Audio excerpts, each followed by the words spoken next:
मतलब at this point I don't think so कि मुझे बार बार जिक्र करना चाहिए बारिश आ रही है नहीं, बिकॉज अब तो फिर बुरा ही लगने लगेगा ना जिसके यहाँ बारिश नहीं हो रही होगी, कह रहा होगा यार इसकी वीडियो नहीं देखनी, दिमाग खराब, रोज रोज यहाँ गर्मी हो रही है और ये बारिश बोल बोल के हमें टीज कर रहा है, हट। बट डोंट वरी, आज वैसे तो बारिश हो ही रही है, लेकिन आज डेव मेल्जर के फैंस भी रो रहे होंगे तो उधर से भी बारिश हो रही होगी।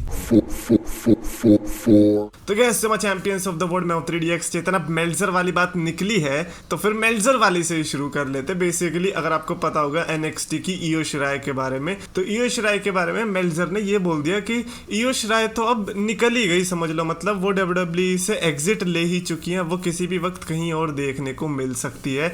तो ऐसा डेव मेल्जर की तरफ से रिपोर्ट आई थी और हर कोई ड्रीम मैच बनाने लग गया कि भाई साहब ईयो शिराय क्या पता ऑल एलीट रेसलिंग में चले जाए, क्या पता जो वुमेन्स की कंपनी है जापान की स्टारडम में उसके अंदर चली जाए। पता क्या चला, बाद रात में ईयो शिराय का ट्वीट आता है जिसमें उन्होंने लिखा रूमर्स और फिर उसके आगे उल्टी करने वाली इमोजी डाल दी, यानी कि मेल्जर के लिए ये बताया कि ये सब रूमर्स है ना, ये सब झूठ है, इन पे तो मैंने उल्टी कर दी है। बेसिकली कल से मेल्जर की आई डोंट थिंक सो कि कुछ बोला गया उनकी तरफ से, कोई ऐसे शब्द आए नहीं है जो कि आने चाहिए थे। मतलब अब बताओ ना, आप किस ईयो शिराय की बात कर रहे थे, क्योंकि एक ईयो शिराय जिसको हम जानते थे उसने तो हक दिया आपके मुंह पे, अब आप क्या करना चाहोगे बताओ जरा यार। और पहली बात तो ईयो शिराय से मैं नाराज हूँ, देखो आपको अगर खत्म करना ही था डेव मेल्जर को तो मेंशन भी तो करते, बट आई गेस फ्री की पब्लिसिटी नहीं देनी ना। आई गेट इट, जिसको समझना होगा वो समझ जाएगा, अपेरेंटली सभी समझ गए, क्योंकि हग्गार IWC में एक ही बंदा मचा रहा है, वो है मेल्जर। Anyway Sami Zayn and Brock Lesnar दोनों का बर्थडे था भाई साहब 12 जुलाई को, तो लाइक काफी अच्छा दिन था दोनों के लिए, एंड आई डिडंट न्यू कि दोनों का सेम डे पे आता है। इनफैक्ट सैमी ज़ेन ने तो भाई साहब ऐसा ट्वीट कर दिया कि सैमी ज़ेन और ब्रॉक लेसनर की पिक्चर लेके कि लाइक अब मैं अपने बर्थडे के दिन पे डोनेट करने वाला हूँ पैसा $10,000 तक, जो कि आप लोग दोगे $10,000 तक, उसको मैं मैच करूंगा, इनफैक्ट डबल भी कर दूंगा, और शायद से ब्रॉक लेसनर भी करना चाहेंगे। तो ऐसा सैमी ज़ेन का बर्थडे गिफ्ट रहा है SammyForSyria.com के लिए, so that's a very great initiative. Speaking of that यार, Sammy Zayn and Kevin Owens जब दिखाई नहीं देते ना रॉ और स्मैकडाउन में तो थोड़ा फीका फीका सा नहीं लगता, ऐसा लगता है कि कोई, और ऊपर से केविन ओवेंस, कम ऑन भाई, केविन ओवेंस को जब से एल रोड का क्या पता चल रहा है, बंदा गायब ही हो गया है। मतलब ऐसा लगता है कि वो एक्चुअली में बाहर गूगल मैप्स निकाल के एल रोड को ढूंढने निकल पड़ा है कच्चे रास्तों पे, हम किस गली जा रहे हैं, एल रोड का कोई ठिकाना नहीं है ऑल।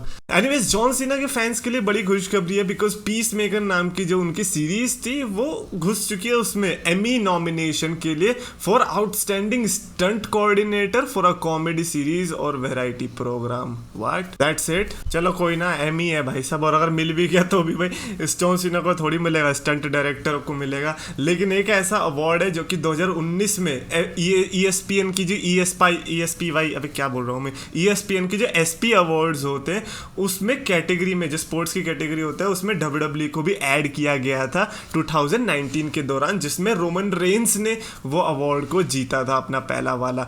तो इस साल की जो कैटेगरी होने वाली है उसके जो नॉमिनेशंस हैं वो 4 हैं। अब वो 4 कौन कौन से बताता हूँ आपको। Number 1 is Undertaker inducted into the WWE Hall of Fame. Number 2 is Stone Cold Steve Austin stuns Vince McMahon, Austin Theory and Pat McAfee at WrestleMania. Number 3 is Big E cashes in Money in the Bank briefcase and wins WWE championship, not that great. And number 4 is Cody Rhodes returns to WWE at WrestleMania. ये 4 basically nominations है for ESPN के SP awards, जिसमें मेरे को जहां तक लगता है कि जो एक्चुअली में मोमेंट ऑफ द ईयर को मिल सकता है अवार्ड, वो कोडी रोड्स के रिटर्न को मिल सकता है। और उसके अलावा आई डोंट थिंक सो कि बिगी वाले के चांसेस हैं, है ना। तो बिगी वाले को तो मैं सबसे नीचे रख दूंगा कि हाँ भैया 4th पे ही है। नंबर 3 पे I guess Stone Cold, number 2 पर अंडरटेकर वाला, नंबर 1 पे कोडी रोड्स।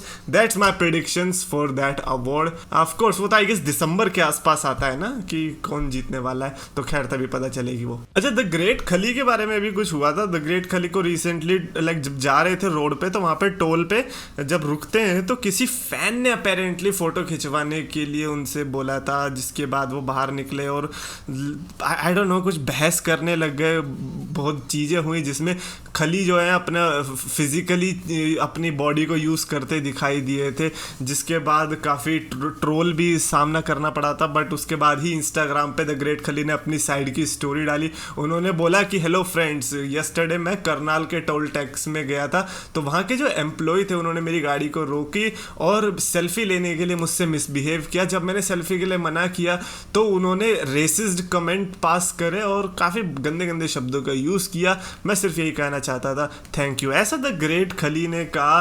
तो ये ऑफ कोर्स देखो द ग्रेट खली जैसा बंदा भी है तो उसको भी ऐसे कमेंट्स मिल सकते हैं और फिर भी बंदा कुछ नहीं कर सकता है, क्योंकि वहाँ पे रिंग नहीं थी। रिंग होती तो भाई बंदा बता ही देता यार कि कौन है भाई साहब the great Khali. But I guess that's the worst part about being a celebrity, है ना, कि जब कभी कभी भाई हर बार मूड अच्छा नहीं होता ना, और ऊपर से भाई टोल पे तुम रोक के बीच में वहाँ पर तो वैसे ही लोगों का मूड खराब ही देखा है मैंने लोगों का। बट क्या ब्रॉक लेसनर का रॉ में जो भी रिटर्न हुआ था, I always look forward to the ratings. जब मेरे को पता चलता है कि ब्रॉक लेसनर या रोमन रेंस काफी टाइम के बाद आ रहे हैं, आई वांट टू सी कि हाँ भैया उछाल आई है नहीं। एंड एक्चुअली में आई, बिकॉज जो इस हफ्ते की रॉ थी वो पिछले हफ्ते के मुकाबले से 11% की इंक्रीमेंट लाई रेटिंग्स के अंदर, और जो की रेटिंग थी डेमोग्राफिक्स में उसमें भी इजाफा देखने को मिला। ओवरऑल 1.735 मिलियन की व्यूअरशिप देखने को मिली थी, which is a very great thing for WWE। I don't know actually में ग्रेट थिंग है भी या नहीं, because at this point WWE क्या एक्चुअली में व्यूअरशिप का फर्क पड़ता भी है उन्हें। अच्छा, रोमन रेंस और ब्लड लाइन के बारे में भी बात करते हैं। भाई साहब, टमीना ने रिसेंटली इंटरव्यू के दौरान ये बताया कि there are some things that you just got a wait on.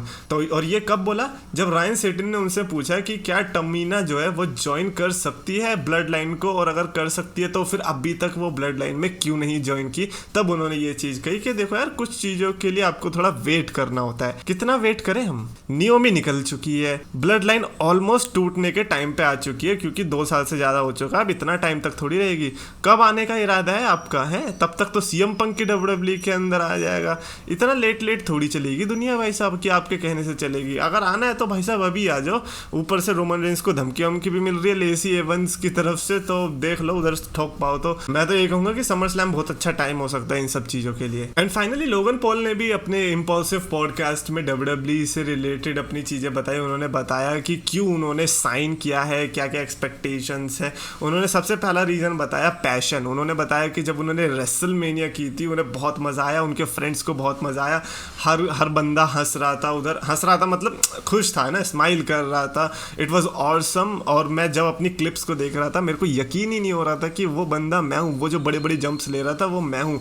As a business it's smart, और वो पैसा भी अच्छा देते हैं WWE वाले। बड़ी ऑर्गेनाइजेशन है, एक शो है, एक ग्रेट परफॉर्मेंस और एंटरटेनमेंट का शो है। I am excited for this journey, और मैं बहुत ही ज्यादा अवेयर हूँ कि ये कितना तगड़ा लॉन्च पैड हो सकता है साबित, उसके लिए जो भी जिंदगी में मैं बनना चाहता हूँ। तो basically Logan Paul like is just not aware कि हाँ भैया वो कितना बड़ा सेलिब्रिटी साबित हो सकता है WWE के लिए, but he is also aware कि कितना बड़ा WWE भी साबित हो सकती है लोगन पॉल के फ्यूचर के लिए।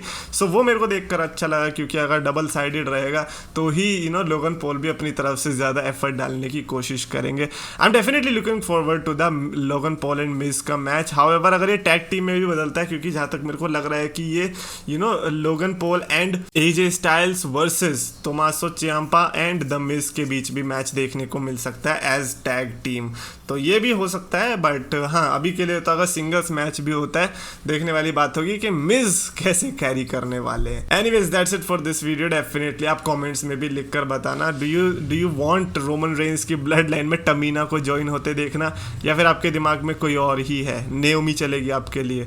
कमेंट्स में लिखो। अगर आपको वीडियो पसंद है तो प्लीज लाइक और शेयर करो, चैनल को सब्सक्राइब करो।